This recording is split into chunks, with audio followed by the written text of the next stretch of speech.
Entry ஆகி first படத்துலேயே சூப்பர்னு பேர் வாங்கின ஒரே ஆள் ரஜினி சார் தான். எவனும் கிடையாது. முதல் படத்தில் இதில் அபூர்வ ராகங்களில் சும்மா தான் வந்துப்பார். பட் கேரக்டராக பண்ணுறது 3 முடிச்சு.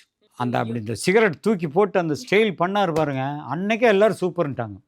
ஸோ எவ்வரி டயலாக்ஸு புதுசாக இருக்கும் வருது, எவ்வரி ஆக்ஷன் அந்த ஸ்டைலு இதில் புதுசாக இருக்கும். ஒரு சினிமா துறையில் வந்தவுடன் சூப்பர் ஸ்டார் என்ற பெயர் எடுத்து 50 ஆண்டுகளாக இதே துறையில் சூப்பர் ஸ்டாராக விளங்கும் ஒரே ஒரு கலைஞன் உலக அளவில் சூப்பர் ஸ்டார் அவர்கள் மட்டுமே. அந்த உலக கலைஞனுக்கு என்னுடைய நன்றிகள். வாழ்த்து சொல்கிற அளவுக்கு வயசு இல்லை, என்னை விட ஒரு வயசு கூட நினைக்கிறேன் அவருக்கு. பட் இருந்தாலும் வாழ்த்து யார் வேணாலும் சொல்லலாம். இன்னும் இவருடைய பேரும் புகழும், இவருடைய லைஃப் ஸ்டைலு, அதாவது கடவுளுடைய அனுகிரகம், எந்த வித நோய்களுக்கு உட்படாமல் இன்னும் தீர்க்க ஆயுளோட இன்னும் சிறப்பாக தமிழ் திரையுள்ள செயல்படணும். அதுக்கப்புறம் பார்த்திங்கன்னா சூப்பர் ஸ்டார்னு பேர் வந்தாலும் வரும்.